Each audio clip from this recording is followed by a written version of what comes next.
যাচ্ছে। পাশাপাশি ইরান এমন এক মিসাইল ব্যবহার করলো যেটি শত্রুর ইন্টারসেপ্টকে দাঁড়িয়াবান্ধা খেলার মতো ফাঁকি দিয়ে সঠিক কেন্দ্রে হিট করে ব্যাপক ক্ষয়ক্ষতির মুখে ফেলেছে। পাশাপাশি মার্কিন যুক্তরাষ্ট্রের প্রেসিডেন্ট ডোনাল্ড ট্রাম্প বলেছেন তিনি হরমুজ ফেলে চলে যেতে চান, এই যুদ্ধ আটানা করতে চান না। ট্রাম্পের এই সুর কেন নতুন করে? কুয়েতে তেলের জাহাজে ব্যাপক অ্যাটাক হয়ে গেছে, জাহাজটি এখন সাগরে জ্বলছে। দর্শক যারা দেখছেন একটু আমাকে কমেন্ট করে জানাবেন শুনতে এবং দেখতে ঠিক মতো পাচ্ছেন কিনা। সরওয়ার জাহান শেরপুর থেকে, আপনি আপনার কমেন্ট পড়িনি না, আজকে পড়লাম ভাই। আপনি কি দেখছেন? যদি দেখেন আবার কমেন্ট করবেন। আমি আপনাদের কমেন্ট পড়ি, বাট লাইভে কমেন্ট পড়ার সুযোগ হয় না সবসময়, কারণ প্রচুর দর্শক দেশ বিদেশ থেকে অপেক্ষায় থাকেন। তো আমি আমার লাইভ সেশনে বসলে আমি আমার স্ক্রিনে মনিটরে আপনাদের কমেন্টগুলো পড়ার চেষ্টা করি। যদি কোনো প্রশ্ন থাকে সেই প্রশ্নগুলোর উত্তর আমার লাইভে দেওয়ার চেষ্টা করি, আমি নোট রাখি একটা। দর্শক ইরাক থেকে দেখছেন না? আপনার নামটা কি? ইরাক থেকে যিনি দেখছেন, জামালপুর সদর থেকে দেখছেন? জি, শুনতে এবং দেখতে পাচ্ছেন সবাই। ওকে, মাহমুদ রশিদ বলছেন ক্লিয়ার। কুয়েত থেকে দেখছেন আমাদের এক ভাই আবুল বাসিত। ভালো আছেন কুয়েতের ভাইরা? একটু জানাবেন। আমাদের গালফ কান্ট্রি আমাদের যেই ভাইরা আছেন তারা কে কেমন আছেন, সেখানকার পরিস্থিতি আমাকে একটু জানাবেন। আপনাদের জন্য আমরা খুব টেনশন করি ভাই। আমাকে প্রতিদিনই কম বেশি মধ্যপ্রাচ্য থেকে ফোন আসে, ফোন করে তাদের অবস্থা জানায়, তারা কেমন আছে মোটামুটি আপনারাও জানাবেন। দর্শক মূল যে খবরটি সেটি হলো নেতা কাকুর বাড়িতে ইরানের বেশ কয়েকটি মিসাইল অ্যাটাক হয়েছে। মাঝ আকাশে যখনই এই বিমানগুলোর দেখা মেলে ইন্টারসেপ্টরের, অর্থাৎ ইরান যে মিসাইলগুলো ছোড়ে সে মিসাইলগুলো যখন ইসরায়েলে প্রবেশ করে, ইসরায়েলের আকাশ প্রতিরক্ষা সিস্টেম থেকে সেই মিসাইলে হিট করা হয়। যখন ইরানের মিসাইলের সাথে পথে মানে আকাশ পথে ইসরায়েলের এন্টি মিসাইলের দেখা হয়, একটু হাত দিয়ে দেখে, আমি পরবর্তী লাইভে ভিডিওটি দেখাবার চেষ্টা করব। তো ধরেন এই মিসাইলটি ইরানের আসছে, উপর থেকে ইরানের মিসাইলটি আসছে, নিচ থেকে ইসরায়েলের এন্টি মিসাইলটি আসছে। যখনই এই মিসাইলটি আকাশে এসে দুজনের মুখোমুখি হয়, এটা আস্তে স্লো হয়ে আস্তে করে ইরানের মিসাইলটি আবার উপরে চলে যায়, আর এটিও উপরে যায়, তখন এটা আবার নিচে নেমে ঠিক টার্গেটে গিয়ে হিট করে এটা উপরে চলে যায় ফাঁকি দিয়ে। তো এইরকম একটি মিসাইলের পেছনে 4টি মিসাইল মারে ইসরায়েল। এই 4টি মিসাইল এটাকে ইন্টারসেপ্ট করতে গেলে এটি অটোমেটিক ওই 4টা মিসাইলকে ফাঁকি দেয়, একবার ডানে যায়, একবার বামে যায়, একবার পিছিয়ে যায়, একবার স্লো করে স্পিড করে তারপরে ঠিক ইসরায়েলে গিয়ে হিট করে। এই দৃশ্যটি পুরো পৃথিবীর গণমাধ্যমে উঠে এসছে যে ইরান এটি কে করলো। পৃথিবীর ইতিহাসে এই প্রথম কোনো মিসাইল যেটি তার গতিপথ পরিবর্তন করছে এবং মাঝ আকাশে এটি সোজা না গিয়ে এটি বাঁকা পথ অবলম্বন করেছে। আমি কি বোঝাতে পেরেছি আপনাদের? অর্থাৎ যে মিসাইলটি সোজা এসে হিট করবে নেতা কাকুর বাড়িতে, সেই মিসাইলটির পথই যখন ইন্টারসেপ্টরের মুখোমুখি হয়, এটি পথে এসে তার অবস্থা স্লো করে হয় নিচে অথবা উপরে অথবা একটু ব্যাক, তারপর কাঙ্ক্ষিত টার্গেট। আর এটি এন্টি মিসাইল তো এটি না, এন্টি মিসাইল ওটাকে দেখে হিট করবে। এটি যখনই দেখছে এটার গতিপথ পরিবর্তন হয়েছে তখন এটা অটোমেটিক ফাঁকা জায়গায় গিয়ে হিট করে ওটাও ইসরায়েলের ক্ষতি করেছে। অর্থাৎ ইন্টারসেপ্টর ব্লাস্ট হয়েও হতাহতের খবর পাওয়া যাচ্ছে সেই দেশটির ভেতর থেকে। এটা কি কারিশমা দেখালো ইরান বলেন? এই পর্যন্ত যুদ্ধের ইতিহাসে আমেরিকাকে নিয়ে যতগুলো মিথ আছে, বলা হয় আমেরিকা সবসময় আক্রমণ করতে পছন্দ করে, কিন্তু পৃথিবীর খুব কম দেশ আছে যারা আমেরিকাকে পাল্টা আঘাত করার সাহস করে, কারণ তারা পরাশক্তি, সবচেয়ে পাওয়ারফুল দেশ, সবচেয়ে বড় সেনাবাহিনীর দেশ, তাদের হাতে পৃথিবীর সব প্রযুক্তি আছে। কিন্তু ইরান যখন তাদের পাল্টা প্রতিরোধ করলো, ইরান যখন তাদের সমানে ধোলাই চালানো শুরু করলো, তখন পুরো পৃথিবী থমকে গেল। এটা কেমন দেশ ইরান, যারা আমেরিকাকে ভয় পাচ্ছে না? প্রশ্ন তৈরি হয়ে গেল পৃথিবীর প্রত্যেকটি রাষ্ট্রের কাছে। আমেরিকার যে বেসগুলো আছে আরব কান্ট্রিতে, ইরান শুধু সেখানেই 5,000-এর অধিক মিসাইল হিট করেছে, 5,000-এর অধিক আরবের ভেতরে। তাহলে বোঝেন যে কি পরিমাণ মিসাইল এবং ড্রোন ইরান হিট করেছে। Washington post, Reuters, BBC, CNN এরকম বড় বড় গণমাধ্যমগুলো বলছে ইরান আমেরিকার মিথ ভেঙে দিয়েছে। আমেরিকার সেনাবাহিনী, মেরিন সেনারা, কমান্ডো বাহিনীরা যারা গালফ কান্ট্রিতে এসছেন বা আগে থেকে আছেন, তারা ঘাঁটি ছেড়ে চলে যাচ্ছেন বিভিন্ন জায়গায় পালাবার জন্য। কার ভয়? ইরানের ভয়। হিজু বাহিনী লেবাননের নেতাকাকুর বাহিনীকে যে ব্যাপক ধোলাই দিচ্ছে এটা দেখার মতো। তাদের মার্কাবা প্রায় 130টির মতো মার্কাবা ইতিমধ্যে উড়ে গেছে এবং এই মার্কাবার মধ্যে যে সেনারা ছিলেন তাদের করুণ পরিণতি হয়েছে। বলা হচ্ছে একদিনই 4 থেকে 500 সেনা ওপারে চলে গেছে।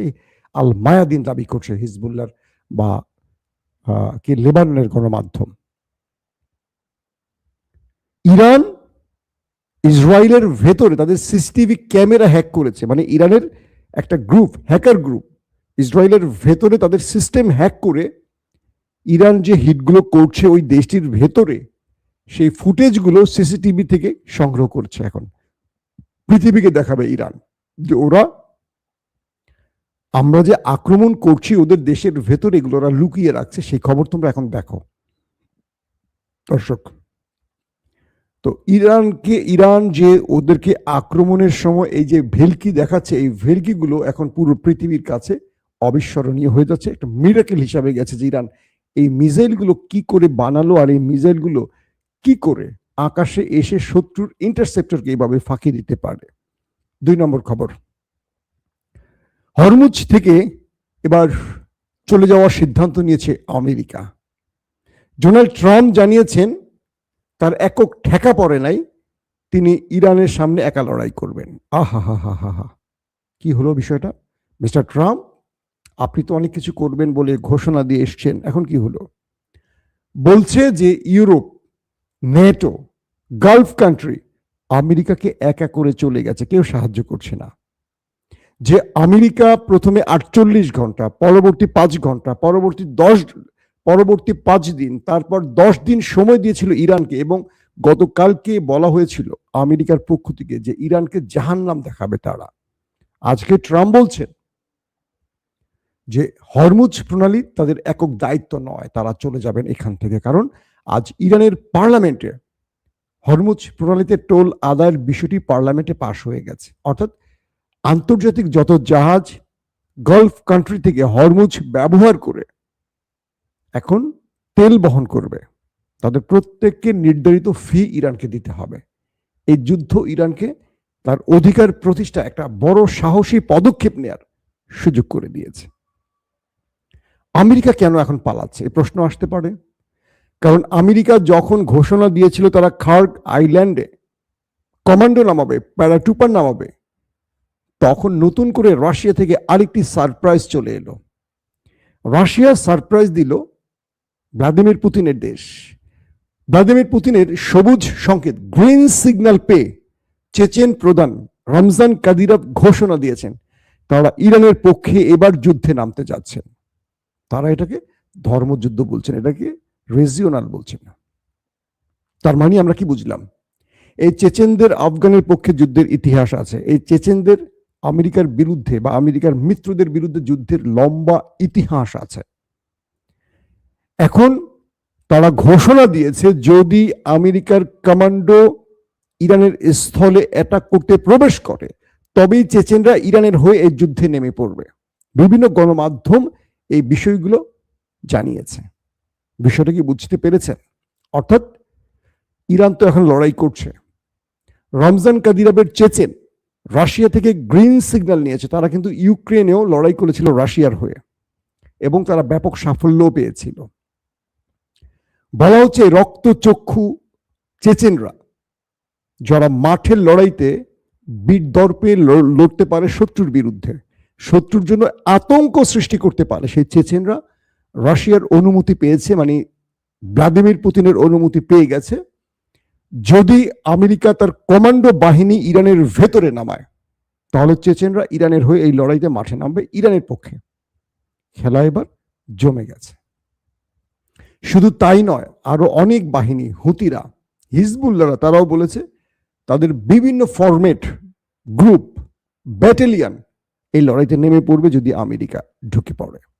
ইরান বলছে যে আমরা আমেরিকার সেনাদের জন্য অধীর অপেক্ষায় আছি। আমাদের এই অপেক্ষাটা হলো কখন তারা আসবে, তাদেরকে ওয়েলকাম করার জন্য আমরা ওয়েট করছি। আমরা 47 বছর পর আমেরিকাকে আমাদের মুখোমুখি পেতে যাচ্ছি। এই কথাগুলো আমেরিকার সেনাদের বুকে ধুক ধুক ধুক ধুক। একটা ভিডিও দেখলাম মার্কিন গণমাধ্যম, গ্লোবাল টুবাল, আরো কয়েকটা গণমাধ্যমে, মার্কিন সেনারা দাঁড়িয়ে আছে, যুদ্ধে যাবে, তাদের পরিবার তাদেরকে জড়িয়ে ধরছে, তারা হাউমাউ করে কেঁদে দিচ্ছে। ইরানের বিরুদ্ধে যুদ্ধ করতে যাওয়ার পথে তারা যদি এভাবে হাউমাউ করে কাঁদে, তাহলে বলেন বাকি সেনাদের মোরালিটি কোথায় গিয়ে ঠেকে গেছে। তাদের পরিবার বলছে আমার সন্তানরা যুদ্ধে যাচ্ছে, এই যুদ্ধ আমাদের পক্ষে নয়, এটা আমেরিকার যুদ্ধ নয়, এটা ইসরায়েলের। তাদের সন্তানদের বলছে আমরা ঈশ্বরকে বলছি তোমরা ফিরে আসো। আর ইরান বলছে হাঙরের খাদ্য বানাবো তোমাদের, পারস্য সাগর তোমাদেরকে আসার জন্য আমন্ত্রণ জানাচ্ছে, কিন্তু যাওয়ার জন্য আমন্ত্রণ, যাওয়ার জন্য তোমাদেরকে বিদায় করবে না, টাটা বাই বাই দিবে না, তোমাদেরকে ওপারে পাঠাবে। ইরানের 10 লক্ষ স্বেচ্ছাসেবী, কি বলবো, ফাইটার, এটা মূল ফাইটার নয়, এটা 10 লক্ষ স্বেচ্ছাসেবী ফাইটার রেডি, তাদের 50,000 সেনাকে মোকাবেলা করার জন্য। 50,000 তো ভিতরে ঢুকবে না। প্লাস ইরান বলছে যদি আমাদের ভূমিতে পা রাখে, পাগুলো আর ফেরত যাবে না। পাশাপাশি যে বিশ্বাসঘাতকরা আমাদের ভূমিতে ওদেরকে ঢোকায় সহযোগিতা করবে, আরব আমিরাত, কুয়েত বা যারাই করবে, বাহরাইন, আমরা তাদের সীমান্তে ঢুকে পড়ব, আমরা সেখান থেকে তাদের ভূমিতে প্রবেশ করব, আমরা ছাড় দিতে প্রস্তুত নয়। এখন এই রমজান কাদিরাব যদি ঢুকে পড়ে ইরানে আর মুখোমুখি হয় আমেরিকান সৈন্যদের সাথে, খেলাটা কোন লেভেলে চলে যাবে বুঝতে পারছেন? আস্তে আস্তে এটা বিশ্বযুদ্ধের দিকে চলে যেতে পারে।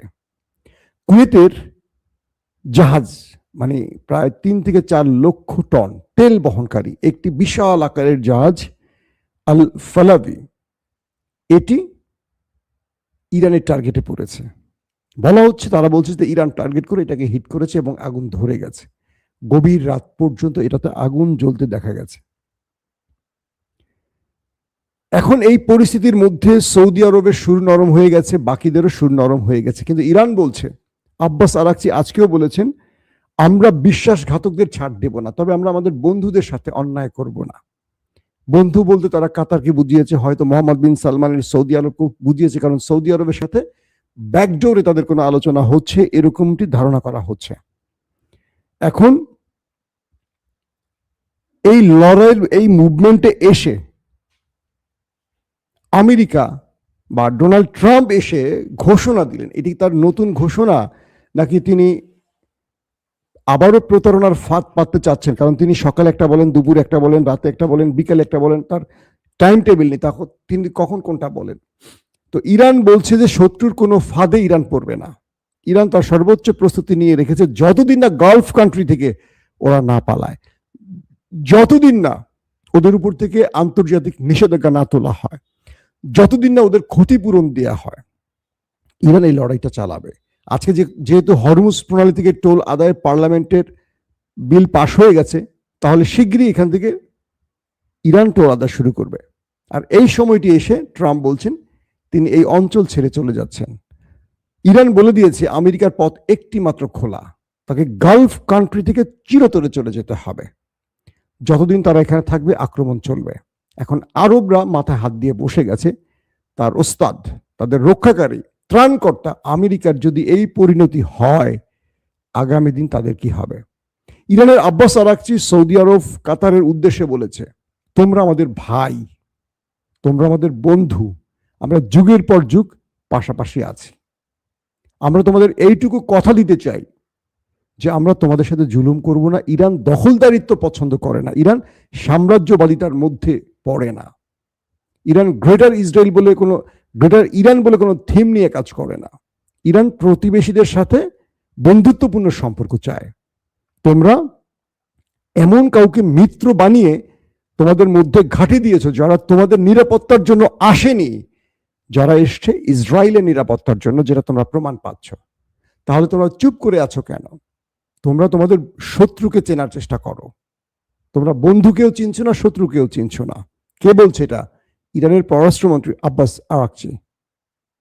দর্শক, বিদায় নিচ্ছি। ইনশাআল্লাহ রাত 11টা থেকে 12টার মধ্যে আরেকবার হাজির হওয়ার চেষ্টা করব। সেই সময় আরো বড় বড় ব্রেকিং খবরগুলো আপনাদের দেবার চেষ্টা করব।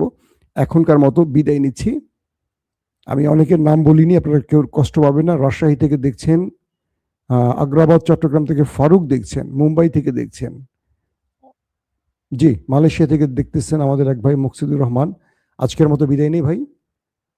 আপনাদের কোনো যদি প্রশ্ন থাকে অবশ্যই রাত 11টা থেকে 12টার মধ্যে যে লাইভে আসবো সেখানে প্রশ্নগুলো করবেন। চুয়াডাঙ্গা থেকে আশরাফ, সন্দীপ গ্রাম থেকে দীপ সুপিয়ান, সন্দীপ আসবো বেড়াতে, দাওয়াত করলে একবার।